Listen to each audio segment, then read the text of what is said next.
The bell for 3 o'clock in the afternoon chimed through the halls of James Madison Elementary, a weathered but proud brick building nestled in the heart of Asheville, North Carolina. Within seconds, a chaotic symphony of laughter and shouting erupted as hundreds of children spilled out of the heavy oak doors, their vibrant energy contrasting with the quiet autumn mist clinging to the Blue Ridge Mountains. They wore colorful backpacks shaped like dinosaurs and rockets, their navy blue uniforms crisp at the start of the day, but now wrinkled from hours of play and learning. Each child scanned the crowded sidewalk, searching for a familiar face, a waving hand, or a car idling at the curb. And once found, they vanished into the rhythm of the city. 7-year-old Sarah stood perfectly still by the wrought iron gate, her small fingers gripping the straps of her yellow backpack, as she watched the sea of people begin to thin out. She searched for her father's silver sedan among the line of vehicles, her eyes darting from one driver to the next, with a focused intensity that seemed far too heavy for a child her age. One by one, the other students were swept away by hurried mothers and tired fathers, their voices fading as they walked toward the parking lot or down the leaf-strewn sidewalks of the mountain town. The school courtyard, which had been a beehive of activity just 10 minutes ago, was rapidly becoming a hollow, silent space of concrete and shadows. Mrs. Catherine, the second-grade teacher, waved a final goodbye to the last of the bus riders and stepped back inside the building to finish her grading, her footsteps echoing against the linoleum. Inside, the muffled sound of a mop bucket being dragged across the floor signaled that the janitor had begun his evening routine, a rhythmic slosh thump that Sarah found oddly comforting in the growing silence. Despite the emptiness, Sarah did not move from her post at the gate, her backpack still firmly on her shoulders, as if she were ready to leap into a car at any second. She stood there as a silent sentry of hope, her gaze fixed on the corner where the streetlights were just beginning to flicker to life against the graying sky. The school's security guard and gatekeeper was a man named David, a 56-year-old veteran of the school system, with silver hair that peeked out from under his cap, and a deep-seated kindness etched into the wrinkles around his eyes. He wore a forest green vest every single day, a garment he had donned faithfully since he first started working at James Madison Elementary 11 years ago, after a long career in the local furniture factory. His shift was officially supposed to end at 3:30 in the afternoon, a time he usually looked forward to, so he could go home and tend to his small garden. However, it was now 3:40, and as he began to lock the side entrances, he noticed the small, solitary figure still standing by the front gate. Sarah was the only child of Mark and Rachel, a couple whose 4-year marriage had dissolved 8 months ago after 2 years of what could only be described as a cold, silent coexistence. The separation had been handled with civil precision on the legal documents, but in the reality of their daily lives, it had been explosive and filled with sharp words that drifted through the vents of their small apartment. Sarah had learned to handle these storms by retreating to her bed, pulling a heavy pillow over her head, and counting her collection of stuffed animals on the shelf until the shouting ceased. She had exactly 7 stuffed animals, and on the nights when the arguments were particularly long and bitter, she would count them twice, then 3 times until sleep finally claimed her. In the wake of the divorce, Rachel had been granted primary custody, while Mark was given weekend visits and the responsibility of picking Sarah up from school every Tuesday and Thursday afternoon. This arrangement, drafted by lawyers in sterile offices, had functioned with the mechanical regularity of a clock for the first 6 months, largely because it was an obligation that neither parent wanted to fail. However, by the 7th week of the new school term, Mark had begun to slip, arriving 5 minutes late, then 10, and once an agonizing 20 minutes after the bell. Sarah had quickly learned the art of waiting without appearing to wait a defensive mechanism that children of broken homes develop far sooner than they ever should. On this particular Tuesday in October, the clock on the school wall ticked toward 3:45, and there was still no sign of the silver sedan on the street. David watched her from the shadows of his small guard shack, his heart heavy with a familiar ache that he usually kept tucked away behind his professional demeanor. He had taken this job 11 years ago as a favor to his brother-in-law, who was the principal at the time and needed someone reliable to cover a short-term leave of absence. David had been between jobs and figured a 3-month stint at an elementary school would be a peaceful change of pace, never imagining that those 3 months would turn into over a decade of service. He stayed not because the work was complex, for opening and closing a gate is a simple task, but because he realized that being a gatekeeper was about much more than security. He understood that his real job was to ensure that every single child who walked through those iron bars was delivered safely to the right hands and the right place. He had learned this lesson the hard way during his 2nd year, when a young girl had been picked up by a man claiming to be her uncle with forged documents that David hadn't questioned closely enough. The girl had been found and returned safely, but the terror of that mistake had defined David's standards ever since turning him into a man who watched over his charges with the vigilance of a hawk. At 3:45, David stepped out of his shack and walked slowly toward the gate, the gravel crunching beneath his heavy boots. Sarah was no longer standing. She had taken a seat on the cold concrete bench just inside the fence, her backpack now resting in her lap, like a shield as she stared at the road with an expression of quiet, unwavering faith. She still believed with the pure heart of a 7-year-old that the person she was waiting for would eventually round that corner and make everything right. David stopped a few feet away, leaning against the fence so as not to tower over her, and asked in a gentle voice if her mother was supposed to be coming today. "It's my dad's turn today," Sarah replied without looking up, her voice small but steady.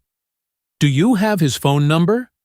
She reached into the front pocket of her backpack and pulled out a small laminated piece of paper with 2 phone numbers written in blue ink, something Rachel had placed there on the first day of school, with strict instructions to use it only in an emergency. David took his cell phone from his vest pocket and dialed the first number, listening as it rang 5 times before the mechanical voice of the mailbox informed him that the user was unavailable. He then dialed the second number, which belonged to Rachel, and she answered on the second ring with the frantic, hurried tone of someone in the middle of a high-pressure workday. It was Mark's day to pick her up. Rachel said the moment David explained the situation, and there was a sharp edge of irritation mixed with a deep, underlying exhaustion in her voice. It was the sound of a woman who wasn't surprised by the failure, but who was also completely unprepared to fix it at that very moment. David, sensing the rising panic on the other end of the line, spoke calmly and told her that he would stay with Sarah until someone arrived, asking how long it might take for her to get there. Rachel hesitated, calculating the distance through the afternoon traffic, and said she might be 20 minutes or perhaps 30 if the mountain roads were congested. David hung up the phone and sat down on the far end of the concrete bench, giving Sarah enough space to feel safe, but staying close enough to provide comfort. "Your mom is on her way," he told her, watching, as a small shadow of disappointment crossed her face before she quickly masked it. Sarah looked at him, her eyes scanning his silver hair and the green fabric of his vest, and she asked a question that caught him off guard. "Weren't you supposed to go home? Your shift ended a long time ago." David nodded, acknowledging that his workday had indeed finished at 3:30, but he told her simply that he had decided to stay because he didn't want her to be alone. "I stay because I want to," he said, his voice echoing in the empty courtyard as the wind began to pick up, swirling the orange and red maple leaves around their feet. He watched as Sarah opened her backpack and pulled out a sketchbook, its pages filled with the imaginative world of a child who spent a lot of time in her own head. She began to flip through the drawings without actually drawing anything, her thumb rhythmically brushing against the edges of the paper as she processed the fact that her father hadn't come. David, sensing her need for a distraction, asked her if she liked to draw, and Sarah replied that she mostly drew houses with big windows and sprawling backyards. She stopped at a drawing of a small, cramped building and whispered that their current apartment didn't have a backyard, a detail that clearly bothered her. David remained quiet for a moment, thinking of his own childhood, and told her that his grandmother's house had once had a massive apple tree right in the center of the yard. He described how he and his siblings would try to climb it every summer, usually falling down more often than they reached the top, but they would get right back up and try again. Sarah finally looked at him with genuine curiosity, the walls she had built around herself beginning to crumble just a little bit as she asked him how exactly he used to fall. In every way possible. David laughed, adjusting his position on the bench as he shared stories of his clumsy youth in the rural outskirts of the city. He told her about the time he fell directly onto their old family dog, a golden retriever named Jasper, who had been napping in the shade of the tree, and how both he and the dog had been so startled that they ran in opposite directions. Sarah let out a small, unexpected giggle, a sound that seemed to brighten the dimming courtyard for a brief second. David didn't draw attention to her laughter. He simply continued telling her that Jasper was a terrible name for a dog, but his 4-year-old sister had chosen it, and 4-year-olds are allowed to make questionable decisions. "I want a dog," Sarah said, her voice filled with a sudden longing intensity. David asked if she had asked her mother, and Sarah sighed, explaining that her mom always said an apartment was no place for a dog, which Sarah knew was true, but didn't make the wanting any easier. David told her that her mother had a point, but he also reminded her that wanting doesn't have any rules. You can want a dog and live in an apartment at the same time, and you don't have to solve the problem all at once. Sarah sat with that thought for a moment, the logic of it appealing to her, and then she opened her sketchbook to a fresh white page and began to draw with a new sense of purpose. While Sarah drew, Mark was miles away, trapped in the suffocating grip of a day that had spiraled out of control since the early morning hours. He hadn't forgotten his daughter in a cruel or intentional way, but rather in that banal and devastating manner that is often worse than cruelty, the result of misplaced priorities and the mundane distractions of a busy life. A board meeting at his office had run an hour over schedule, followed by an urgent call from a client that had pinned him to his desk just as he should have been walking to his car. His cell phone had been left in his briefcase during the meeting, and when he finally checked it, he found 7 missed calls, 4 from the school and 3 from Rachel. The realization hit him like a physical blow to the stomach, a cold wave of guilt washing over him as he realized he was 40 minutes away from the school and the evening traffic was already beginning to peak. He scrambled into his car and called the school, his heart pounding against his ribs as David answered the phone in his usual steady tone.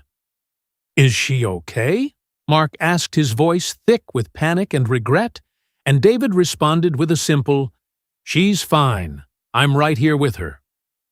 There was something in the way David said those words. No judgment, no anger. Just a statement of fact that made Mark feel even smaller than if the man had shouted at him.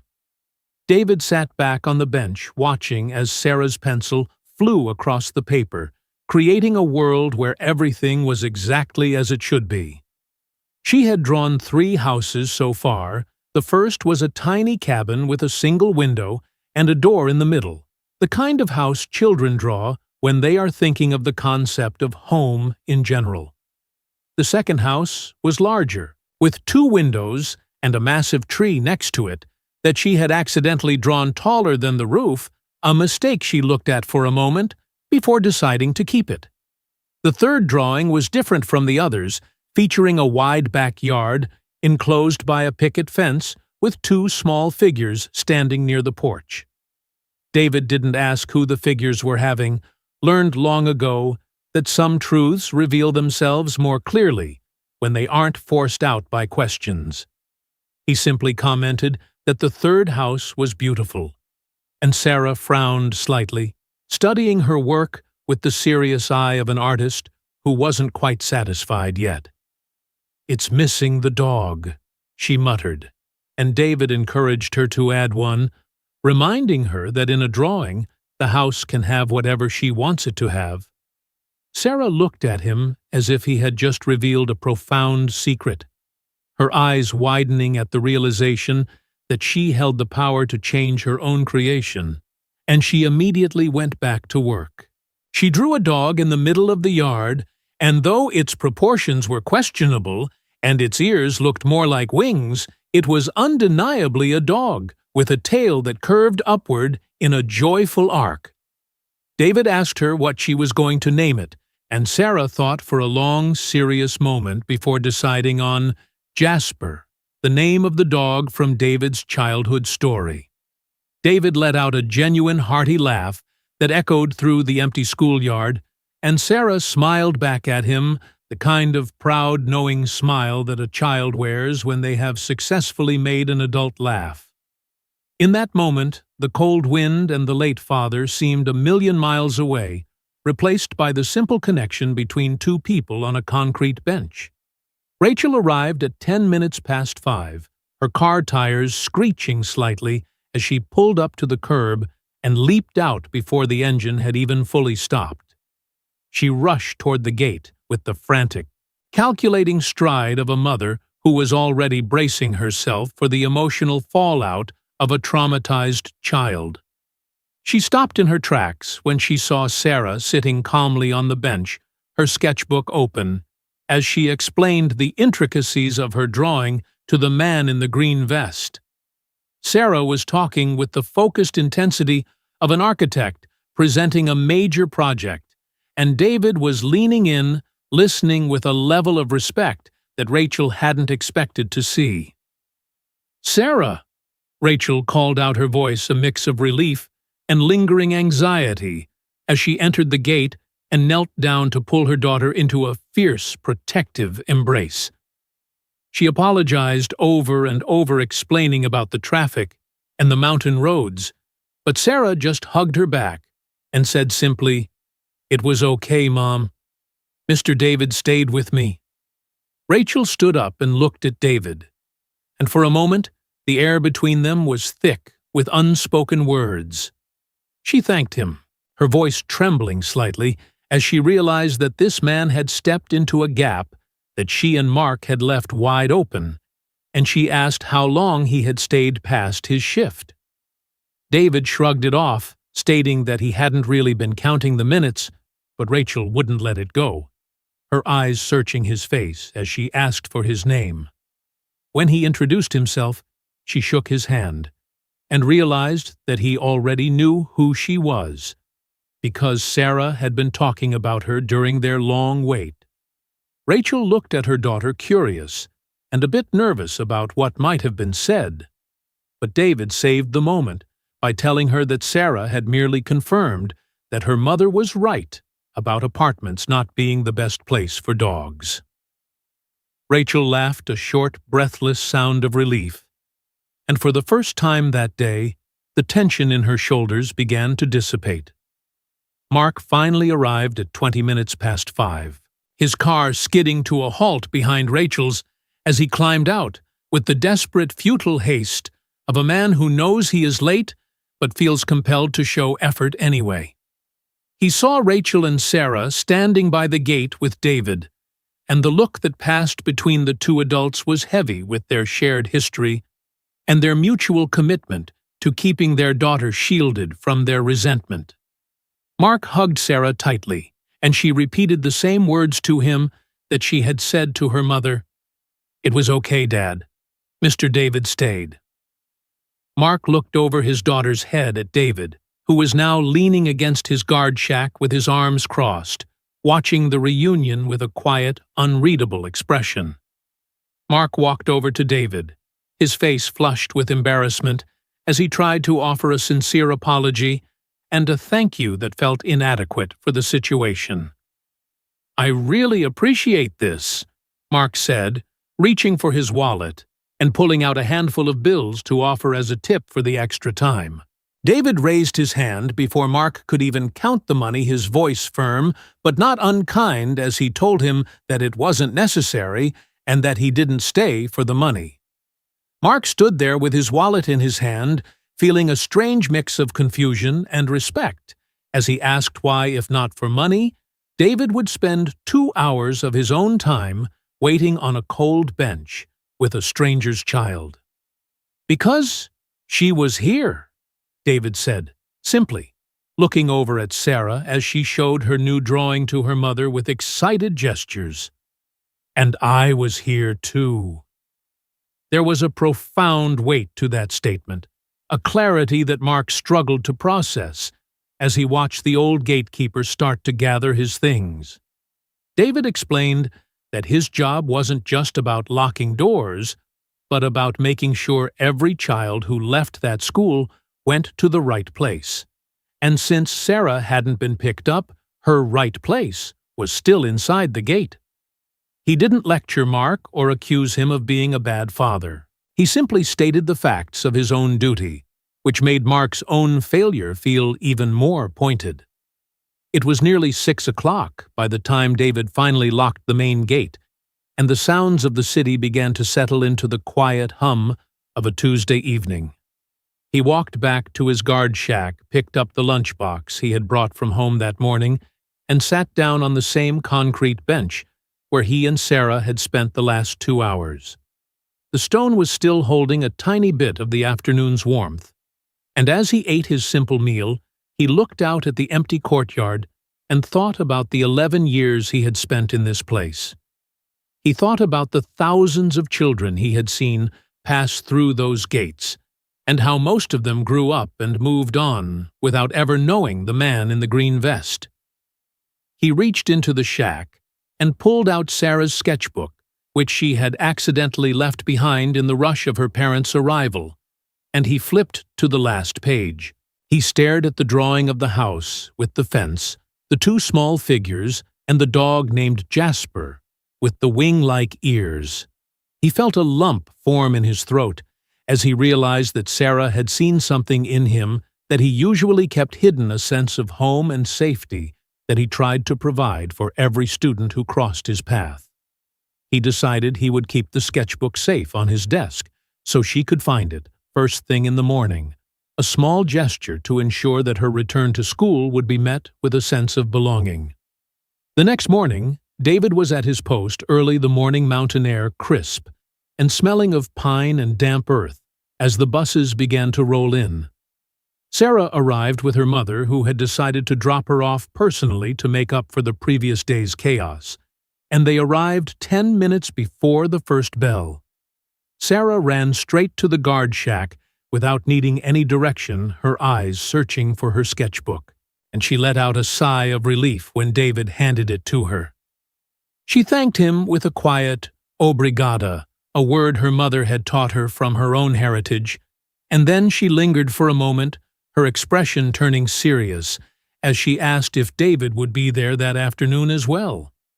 David knelt down so he was at eye level with her, despite the protest of his aging knees, and he promised her that as long as she was at this school, he would be at that gate. He saw the tension leave her small shoulders as she accepted his word with the absolute trust of a child who has finally found a constant in a world of variables. Rachel stood a few feet back, watching the interaction with a thoughtful expression, and when Sarah finally headed toward her classroom, Rachel stepped forward to speak with David. She asked him if he had children of his own, and David fell silent for a long moment, the silver of his hair catching the morning sun. "I had a daughter once," David said softly, his voice carrying the weight of a grief that had been aged by time but never fully extinguished. "Her name was Brianna. We lost her when she was 4 years old. Leukemia."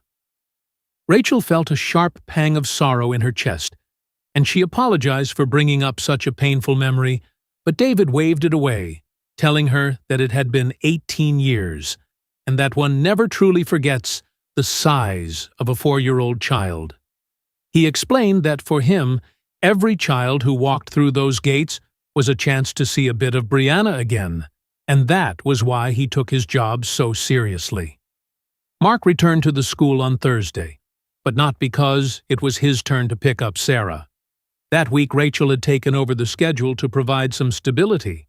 He came alone late in the afternoon, parking his car across the street and sitting with the engine off for several minutes before gathering the courage to walk through the gates. David was in the middle of sweeping the courtyard, the rhythmic sound of the broom against the concrete, the only noise in the quiet afternoon.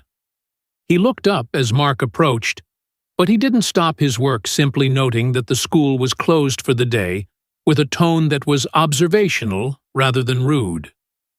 "I know," Mark said, standing on the edge of the courtyard with his hands in his pockets, looking like a man who was searching for something he couldn't quite name. "I came to see you, David." David stopped sweeping and leaned on his broom, the two men standing in the fading light of the North Carolina sun, surrounded by the ghosts of 1,000 school days. David motioned for Mark to join him on the concrete bench, and for several minutes they sat in a silence that wasn't uncomfortable, but rather filled with the weight of things that needed to be said. Mark took a deep breath and admitted that the separation had affected him in ways he hadn't fully realized until that Tuesday afternoon. He confessed that he had become so wrapped up in his own stress and his own narrative of loss that he had forgotten that Sarah was living through her own version of the same story. He asked David if Sarah had said anything about him during their wait, and David chose his words carefully, telling him that Sarah hadn't been angry or upset, but had simply waited with a calm that was actually quite heartbreaking. He explained to Mark that when a child of separated parents is that calm, while waiting for a late parent, it usually means they have learned to normalize the waiting, and that is a sign of a deep underlying insecurity that no child should have to carry. "What do I do?" Mark asked, his voice cracking slightly as the gravity of his neglect settled over him, and David looked out over the empty playground before answering. "Show up," David said firmly. "Don't show up when it's convenient or when you remember. Show up because she is waiting for you." A child learns not to expect anything when a parent never shows up, but they learn to live in a state of constant anxiety when a parent only shows up sometimes. He told Mark that he had the power to decide what Sarah would learn about love and reliability, and that the choice was entirely in his hands every single Tuesday and Thursday afternoon. Mark sat with those words for a long time, the silence of the schoolyard punctuated only by the distant sound of a hawk circling above the mountains. He whispered that he wanted her to learn that he would always be there, and David simply nodded and told him, "Then be there." Over the next 3 months, Mark didn't miss a single pickup, and was never late again, often arriving 15 minutes early just to be the first car in line. He used his phone to set multiple alarms, but eventually he didn't need them anymore. The memory of that conversation on the concrete bench was more than enough to keep him on track. One Tuesday in December, as the first light dusting of snow began to fall over Asheville, Sarah walked out of the school doors and saw her father standing by the gate, waving to her with a wide, genuine smile. She didn't just walk toward him. She sprinted across the courtyard, her yellow backpack bouncing against her spine, and she leaped into his arms with a joyful shout. Mark held her for a long time, tucked against his chest, and he looked over her shoulder at David, who was watching from the guard shack. There was no exchange of words this time, just a small, respectful nod from the man in the green vest, acknowledging that a father had finally claimed his right place. A week later, just before the school closed for the winter break, Sarah stopped by the guard shack and handed David a piece of paper that had been folded into 4 neat squares.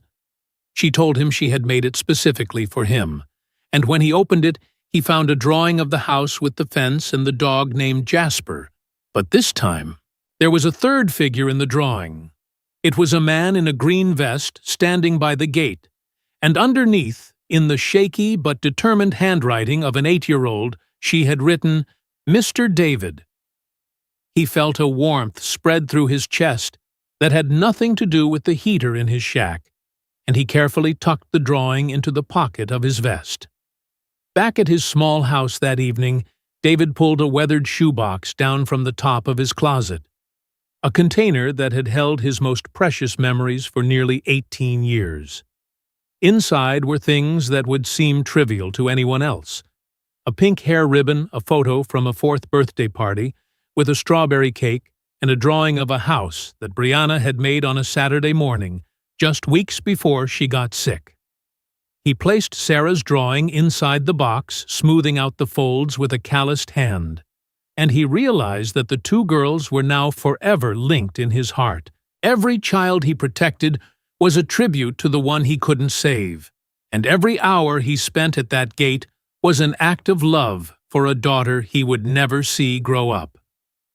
Sarah celebrated her 8th birthday on a crisp Saturday in March, and Rachel had organized a small gathering in their apartment, inviting a few close friends from school and several cousins from out of town. Mark had arrived early to help set up the decorations, a gesture that had initially surprised Rachel, but which she had eventually accepted with a grateful smile. They spent the morning blowing up balloons and setting out plates, working together with a newfound cordiality that was born from their shared commitment to Sarah's happiness. In the middle of the party, as the children were laughing and playing, Sarah tugged on her mother's sleeve and asked a question that brought a sudden hush to the room. "Can we invite Mr. David?" she asked, her eyes wide with hope as she explained that he lived near the school and that the school wasn't far from their apartment. Rachel looked at Mark, and seeing the same realization in his eyes that she felt in her own, she took out her phone and dialed the number she had saved months ago. David arrived 40 minutes later carrying a large gift wrapped in bright blue paper, and he was greeted with a hug from Sarah that nearly knocked him off his feet. Inside the box was a brand-new sketchbook with a hardcover and a golden spiral binding, along with a massive set of 48 colored pencils that Sarah immediately began to count out loud. 48, she announced to the room, her voice filled with wonder as she marveled at the spectrum of colors she now had at her disposal. David told her that he wanted her to have every color she might ever need for her houses, and as he watched her start to draw, he felt a profound sense of peace. Mark walked over and thanked him again, not for the gift, but for the lesson he had provided on that autumn afternoon when he chose to stay. They stood together by the window, watching the sun set over the Blue Ridge Mountains, 3 adults who had all been changed by the simple presence of a man who refused to leave a child alone at a gate. The story of David and Sarah is not a grand tale of heroism or world-changing events. It is a quiet story about the power of being present. It is a reminder that the most valuable thing we can give to another person is not money or advice, but our time and our undivided attention. In a world that is always in a hurry, where we are constantly distracted by our own problems and our own schedules, the act of simply staying can be the most revolutionary thing we do. David didn't have a degree in child psychology or a wealth of resources, but he had a green vest and a willingness to sit on a cold bench, and that was enough to change the trajectory of a family. As we grow older, we begin to realize that the moments that truly define us are not the ones where we achieved great success, but the ones where we showed up for someone who was waiting. We learn that life is not a series of grand gestures, but a collection of small, consistent acts of kindness that build a foundation of trust and safety for those we love. For David, the shoebox on his closet shelf was a testament to a life lived with purpose, even in the face of great loss. And for Sarah, the new sketchbook was a canvas upon which she could build a world where people always arrived on time. The two of them, separated by nearly 50 years of life experience, had found a common language in the silence of a school courtyard. Ultimately, the lesson of the gatekeeper is one of profound human connection. The understanding that we are all responsible for one another, especially the most vulnerable among us. Whether we are parents, teachers, neighbors, or strangers in a green vest, we each have a gate to keep and a child to watch over. When we choose to stay past our shift, when we choose to listen instead of lecture, and when we choose to be the person who is there when the world feels empty, we are fulfilling our highest calling as human beings. The memory of a silver sedan that didn't come was replaced by the memory of a man who didn't leave, and in that exchange, a little girl found the strength to keep drawing her houses with big windows and wide-open doors. As the years pass, and Sarah grows into a woman, she will likely forget the specific details of that Tuesday in October. But she will never forget the feeling of safety that came from a silver-haired man on a concrete bench. She will carry that feeling with her into her own relationships, her own career, and her own home, passing it down to the next generation like a precious heirloom. And David, whenever he hears the school bell chime at 3 o'clock, will look toward the gate and smile, knowing that every child who walks through it is heading toward the right place, because he helped them find the way. This is the quiet beauty of a life well lived, a legacy of presence that echoes long after the gates have been locked and the lights have gone out.